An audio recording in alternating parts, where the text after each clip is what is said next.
Hi hello ఇలా గద్దె సాయికి జరిగిన న్యాయం గురించి అన్యాయం గురించి మాట్లాడదాం అనుకుంటున్నా. నేను అదే శిక్షణ పరిధిలో ఒక మనిషిని. నా పేరు మహాంకాళి చందు అంటారు, అలియాజ్ పూరి అంటారు. ఆ రోజు పిల్ల సాయి అనే వ్యక్తిని తీసుకొచ్చినప్పుడు అదే రోజు నేను స్టేషన్లో ఉన్నాను. అదే వాళ్ళు ఏం చేశారో ఏంటో మొత్తం నాకైతే తెలుసు. అలా అని చెప్పి ఒక తల్లికి జరిగిన కష్టం ఇంకో తల్లికి జరగకూడదని చెప్పి అయితే నేను చెప్తున్నాను. కొద్దిగా అర్థం చేసుకోండి. ఈ వీడియో తీస్తానికి కూడా నాకు భయం వేస్తుంది, కానీ చెప్తున్నాను. అతన్ని తీసుకొచ్చి నన్ను లాకప్లో ఉన్నప్పుడు చిత్రహింసలో పెట్టారు. అది నేను చూశాను. నేను బయటకు వచ్చి చెప్దాం అనుకున్నా. చాలాసార్లు నాకు జరిగింది. నేను ఆల్రెడీ జోన్లీ కోర్టు దగ్గరికి వెళ్ళి ఇట్లా చేస్తున్నారు అని చెప్తే లాయర్లు కూడా, కొంతమందికి తెలిసిన లాయర్లు కూడా పోలీసులకి సపోర్ట్ చేశారు. ఆ రోజు సపోర్ట్ చేయడం వల్ల మేము ఎవరికి ఏం చెప్పుకోలేకపోయాము. అదే గోడ మీద నుంచి దూకి పడిపోయేసినా కూడా మనిషిని చూస్తా కూడా మంచినీళ్ళు పోయకుండా వెళ్ళిపోయారు. ఆ వ్యక్తిని వాళ్ళు ఏ విధంగా అయితే ఎక్కడి నుంచో తీసుకొచ్చి చిత్రహింసలు పెట్టి ఆ రోజు మాత్రం స్టేషన్లో చేసింది అదైతే ఎవరికి న్యాయం కాదు.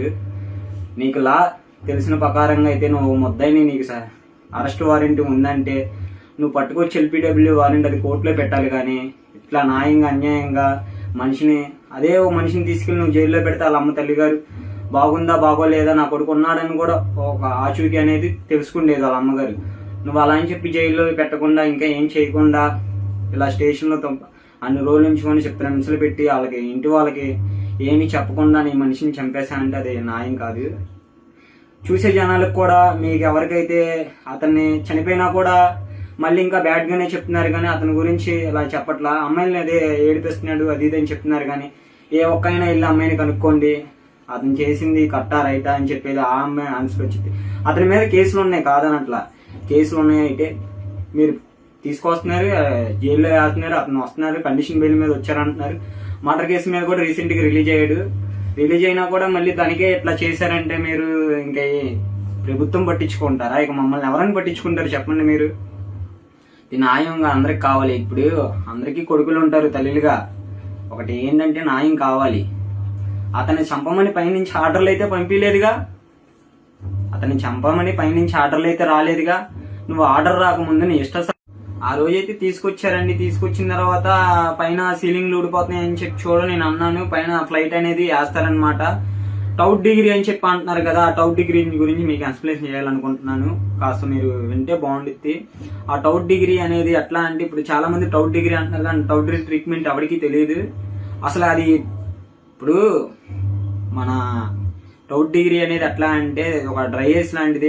మన ఫ్రిడ్జ్ లో పెట్టే కరెంట్ ఐస్ క్రీమ్ ఉండిద్దిగా అండి, అది మొత్తానికి కరెంట్ ఇచ్చే ఐస్ క్రీమ్ తీసుకొస్తారనమాట. తీసుకొచ్చేది మగోడికి అయితే ఎక్కడైతే ప్రాణం ఉండిద్దో అక్కడ పెట్టేస్తాడు. అక్కడ పెట్టేసి నానా చిత్రహింసలు పెడతారు. మనం చేసినవి ఒప్పుకున్నా కూడా ఇంకా అతను ఇంకా ఏమన్నా మేము చెప్పిన వరకు ఒప్పుకోవాలని చెప్పి ఇట్లా ఒప్పించే పద్ధతులు చేస్తారు.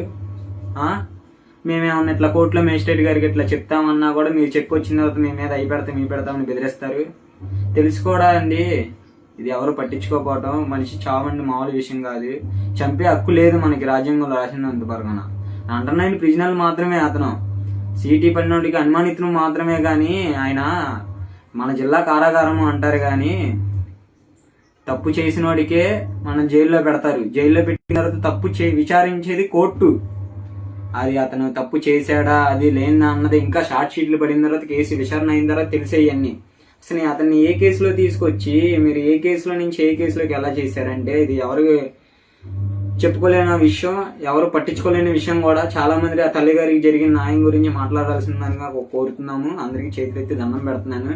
నాకు జరిగినట్టే ఇంకా వేరే వాళ్ళకి జరిగితే వాళ్ళ తల్లి గారు కూడా ఒకటే చెప్తున్నారండి, నా కొడుకు జరిగినట్టే మీకు ఎలా జరిగితే మీరు ఊరుకుంటారా?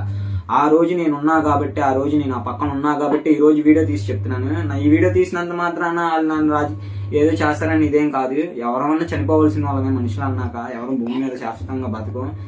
కానీ తప్పులు చేస్తా ఉన్నా కూడా ఈ అధికారం పట్టించుకోవట్లేదు. ఈ అధికారం ఏమైపోయింది, అధికారం ఏంటి, యూత్ ఏంటి? అదే ఓట్లు వేసేటప్పుడు అమ్మ ఏం చెప్పి అడుగుతారు. ఓట్లు వేసిన తర్వాత గెలిచిన తర్వాత ఇంకోలాగా చేస్తున్నారు. అది మనకి మనలో ఉండిద్ది. మనం ఓటు వేసేటప్పుడు అది మనలో ఉండాలి. ఏది మంచి ఏది చెడ్డో మనం ఎలా అని చెప్పి అలా మాటలు వినేసి అలా పడితే అలా చేస్తున్నాం, అది కరెక్ట్ కాదు.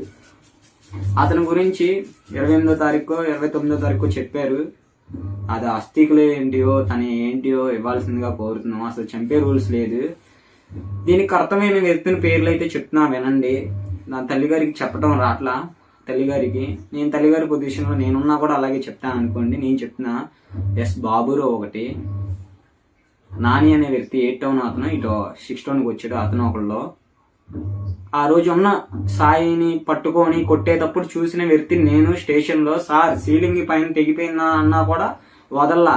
ఆ రోజు నన్ను ఎందుకు పంపించారో స్టేషన్లో నుంచి నాకేమి తెలియట్లా. నేను క్రిమినల్నే, నన్ను పట్టుకోవచ్చు, కానీ ఆ రోజు నన్ను ఉంచొచ్చు స్టేషన్లో, దేనికి ఉంచలా? అసలు ఏం చేద్దామని చెప్పి మిగతా ఉన్న వాళ్ళందరినీ పంపించేశారు. ఆ సాయి అనే అన్నతో పాటు ఉన్నోళ్ళు మాత్రం నోరు తెరిచి నిజం అనేది బయటకు చెప్పాల్సిందిగా కోరుతున్నాను. సాయికే జరిగింది, తర్వాత నీకు జరగదని ఏంటి? తప్పు చేయొచ్చు, తప్పు చేసామంటే కోర్టు ఉండిద్ది, కోర్టులో మేజిస్ట్రేట్ గారు ఉంటారు, వీళ్ళు ఉంటారు. మరీ అంత అన్యాయమయ్యే తప్పు అయితే ఎవరు చేయలేదు. పిల్లల్ని మానబంధం చేసేవాళ్ళని, మటర్లు చేసేవాళ్ళని, అమ్మాయిని ఎత్తుకెళ్లే వాళ్ళని వాళ్ళని శిక్షించవచ్చుగా. మన రాజకీయం రాసింది ప్రకారంగా, మన రాజకీయం రాసినట్టు మేము మనకి చంపాలని రూల్ లేదు. రూల్ నువ్వెందుకు తీసుకొచ్చావు, నువ్వెందుకు పెట్టావు అని అడుగుతున్నాం మేము. దానికి చెప్పాలి ఆన్సర్. చెప్పపోతే అండి ఏదో చేస్తారు. ఇయే కాదండి, సిఏ గారు చాలా చేశారు, చాలా వరకు బయటికి రాలా. ఇది కనుక న్యాయం జరగలేదనుకో, ఎక్కడ దాకాలలో అక్కడ దాకా వెళ్తాం. ఒక చావుతో ఆగేదైతే కాదు ఇది, చెప్తున్నాను. ఒక తల్లిగా ఆమె ఎంత బాధపడుతుందో అందరం చూస్తున్నాము, అంతా వెళ్తుంది, వీడియో మొత్తం బాగుతుంది. అలాంటిది నువ్వు మనిషిని తీసుకెళ్ళిపోయి మనిషి తల్లి గారికి ఒక ఆఖరి చూపు కూడా చూపు కట్టకుండా నువ్వు అయ్యి అని చెప్పి డబ్బులు గిబ్బులు అని చెప్పి అయ్యి ఏం చేద్దామని? నీకు యూనిఫామ్ ఇచ్చింది 5 ఏళ్ళతో అన్నం తినమని, నలుగురికి మంచి చేయమనే, కానీ నలుగురిని చంపేయమని అయితే నీకు ఉద్యోగం ఇవ్వలా. అర్థమైందా సార్ గారండి? మీరు చేసిన పనులు ఎంతో పాపం కాదు, మీ పిల్లలకి తలగొచ్చు. బాబురావు వింటున్నావా? బాబురావు మంచి నీకే చెప్తున్నా, మనిషిని నరకంగా కొడుతున్నావు నువ్వైతే. నా దగ్గర వీడియోలు కూడా ఉన్నాయి. మీరు ఎవరైతే కొడుతున్నారో మమ్మల్ని, మాకు అన్ని హాస్పిటల్లో రిపోర్ట్లు వీడియోలు అన్నీ డ్రై చేసి 3rd డిగ్రీ అంటున్నారు కదమ్మా, అన్నీ మాకు తెలుసు. అన్నీ మాకు తెలిసి అంత అన్యాయం అయితే తప్పులైతే ఎవడు చేయడమ్మా. చాలా తప్పులు చేసే వాళ్ళు ఉన్నారు, వాళ్ళని పట్టుకోమనొచ్చుగా, వాళ్ళని ఇచ్చేయమనొచ్చుగా. మనిషిని చంపేసి నేను లాస్ట్గా ఒకటే మాట చెప్తున్నానండి, నాకు ఈ వీడియో చూసి ఒక అవకాశం ఇస్తే ప్రెస్ మీట్ ముందు మాట్లాడతాను నేను.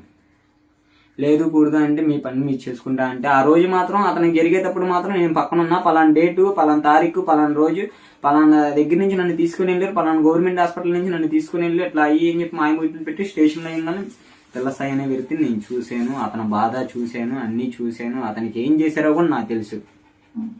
చాలా మంది చెప్పొద్దు ఇలా, నీకేమైనా ప్రాబ్లం అయితే అనుకుంటున్నారు. అవునే, ఇప్పుడు అతనికి జరిగిన ప్రాబ్లం నాకు జరిగిన నష్టమేమి ఉండదు. నా తల్లి ఎట్లాగే బాధపడిద్ది. ఈ వీడియో దయచేసి అందరూ లైక్ చేసి, చాలా న్యాయం జరగాలని కోరుతున్నాం. మనకి ఏమీ వద్దు, న్యాయం అనేది జరగాలి. మన ఆంధ్రప్రదేశ్లో న్యాయం అనేది లేకపోతే ఇంకెక్కడి నుంచి రావచ్చుదండి? రాదు కదా. షో ఉంటా. ఓకే.